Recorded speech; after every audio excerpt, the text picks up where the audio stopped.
चलिए, good morning. Good morning sir. How are you? I am also fine. देखिए, अभी जो हम लोग को क्लास जो चलेगा वो क्लास है हम लोग साउंड। क्या है बाबू? साउंड। और साउंड में का भी जो टॉपिक है उसमें हम लोग को दिया है म्यूजिक। क्या दिया बाबू हम लोग को? म्यूजिक। ठीक है ना? तो पढ़ेंगे म्यूजिक किसे कहते हैं। कह रहा है कि बाबू क्या, देखिए म्यूजिक से रिलेटेड हम लोग को बहुत सारा टॉपिक है। देखिए म्यूजिक, कुछ म्यूजिक जो होता है वो आपके लिए हानिकारक भी होता है और कुछ म्यूजिक जो होता है जो आपके लिए लाभदायक भी होता है। जैसे अगर किसी आप सॉन्ग को सुनते हैं हेडफोन लगाकर, तो उस समय आपकी जो कान की जो चादरा होती है ना उसको आपको डैमेज कर सकते हैं अगर पूरा फुल साउंड लगा कर सुनते हैं तो ये आपके बाबू हानिकारक भी है। आई बात समझ में ना? देखिए करेंगे हम लोग क्लास म्यूजिक किसे कहते हैं। कह रहा है कि जो ध्वनि सुनने में मधुर लगे उसे सुस्वर ध्वनि या संगीत कहते हैं। क्या कहते हैं? सुस्वर ध्वनि या संगीत कहते हैं। आई बात समझ में ना? क्या बोलते हैं हम लोग? सुस्वर ध्वनि या संगीत कहते हैं। जैसे आपको दिया है बाबू बांसुरी, तबला, सितारा इत्यादि। आई बात समझ में कि नहीं? जैसे बांसुरी का भी आवाज जो लगता है हम लोग को बहुत अच्छा लगता है, सुनने में भी अच्छा लगता है कि नहीं? उसके बाद देखिए तबला जो होता है, जैसे शादी ब्याह में जैसे स्टेज प्रोग्राम होता है ना, तो देखिएगा जो गायिका जाती है ना तो उन लोग के पास तबला बजाने वाला ऐसे रहता है, खूब डम डम ऐसे मारता है, करता है सब ना, देखना उसका आवाज पूरा मतलब बड़ी मीठा आवाज लगता है ना, एकदम म्यूजिक के जैसा लगता है ना।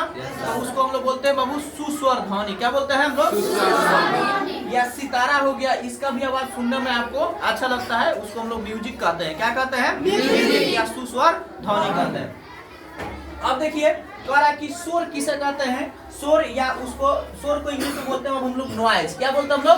नॉइज। या उसको दूसरा नाम हम दिया है कोलाहल किसे कहते हैं। क्या कहते हैं? कोलाहल। देखिए सीबीएसई वालों में भी क्वेश्चन ये सब पूछता है, what is noise, what is sound pollution, ये सारा जितना क्वेश्चन होता है ये सारा क्वेश्चन हम लोग बताते हैं। What is musical system, what is sound, what is infrasonic, ultrasonic, ये जितना भी क्वेश्चन है ये सारा क्वेश्चन सीबीएसई में भी आता है, बट वह इंग्लिश में पढ़ाना पड़ता है, आप लोग को हिंदी में पढ़ाना पड़ता है। बात समझो ना? तो कह रहा है क्या शोर या नॉइज किसे कहते हैं। कह रहा है कि जो ध्वनि सुनने में अप्रिय लगे उसे हम लोग क्या कहते हैं? शोर या कोलाहल कहा जाता है। क्या कहा जाता है? शोर या कोलाहल कहा जाता है। जैसे बड़ी बड़ी आवाज जो होता है देखिएगा, जैसे डीजे की आवाज हो गया, पटाखा की आवाज हो गया, बड़का बड़का डीजे नहीं होता है तो धक धक बजता है, लगता है करेजवा बाहर निकल जाएगा, लगता है ना?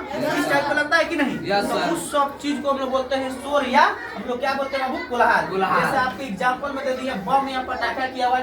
अभी फिलहाल में छठ बहुत फिलहाल में हम लोग को बीता है, छठ बीता है कि नहीं? तो उसमें देखिएगा पटाखा लोग करता था तो अपने छोटे छोटे बच्चा के लोग कान को अंगुली लगा रहा था ताकि आवाज उसके कान में ज्यादा मात्रा में ना जाए, ताकि उसका कान का जो सिस्टम है वो खराब ना हो। समझ में आ रहा ना?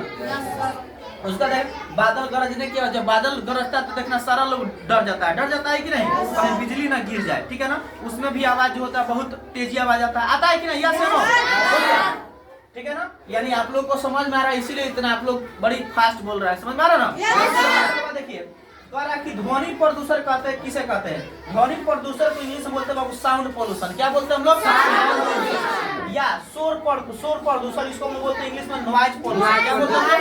Noise pollution. आई बात समझ ना?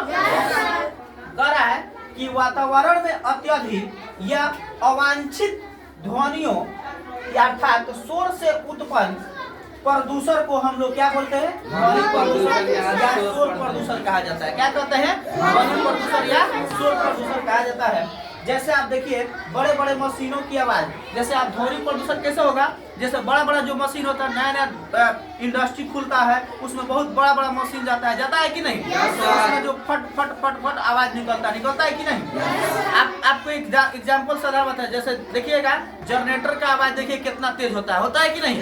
जनरेटर देखिए शादी यहाँ हो रहा है तो जनरेटर लगता है 2 किलोमीटर दूर। समझ आ रहा है कि वहाँ की आवाज शादी को डिस्टर्ब ना करे। समझ आ रहा ना? या देखिए खेत में पटौनी जो होता है तो देखिएगा वो जो मशीनिया होता है ना, खेत के पटौनी वाली मशीनिया देखना फटर फटर आवाज करती है, वहाँ पर खड़ा हो जाएगा तो कुछ बातें सुनाई नहीं देता है। उसके बाद देखिए वाहनों की संख्या में वृद्धि, जैसे जैसे वाहन बढ़ेगी, जैसे जैसे वाहन की संख्या बढ़ रहा है वैसे वैसे ध्वनि की प्रदूषण भी बढ़ रहा है। अब बताएं, अब देखिए आपको कल के जो क्लास होगा उसमें बताएं कि ध्वनि के प्रदूषण को नियंत्रित कैसे किया जाएगा। आई बात समझ ना? ठीक है, तो वाहनों की संख्या में वृद्धि, उसके बाद यह लाउड स्पीकर या लाउड स्पीकर का अत्यधिक उपयोग करना, जैसे लाउड स्पीकर होता है ना, उसका अत्यधिक उपयोग करना, ठीक है ना बाबू? अधिक से अधिक मात्रा में लाउड स्पीकर हम लोग उपयोग करते हैं तो उसमें बाबू हम लोग ध्वनि का प्रदूषण होता है। उसके बाद देखिए उच्च आवाज में टेलीविजन चलाना, जैसे उच्च आवाज में कैसा टेलीविजन चलता है, जैसे घर में आप टीवी भी चलाते हैं कि नहीं, तो आपके घर में जितने फैमिली मेंबर है वो सभी लोग को क्या होता है, डिस्टर्ब हो जाता है कुछ बात करने में, तो तब तक क्या होता है, घर के लोग डांटते हैं, धीरे धीरे आप बजाओ लाउड स्पीकर या टीवी जो भी चला रहा है धीरे धीरे बजाओ। तो आज की बाबू जो हम लोग क्लास है आज की इतना ही रहेगा, तो हम लोग जय हिंद जय भारत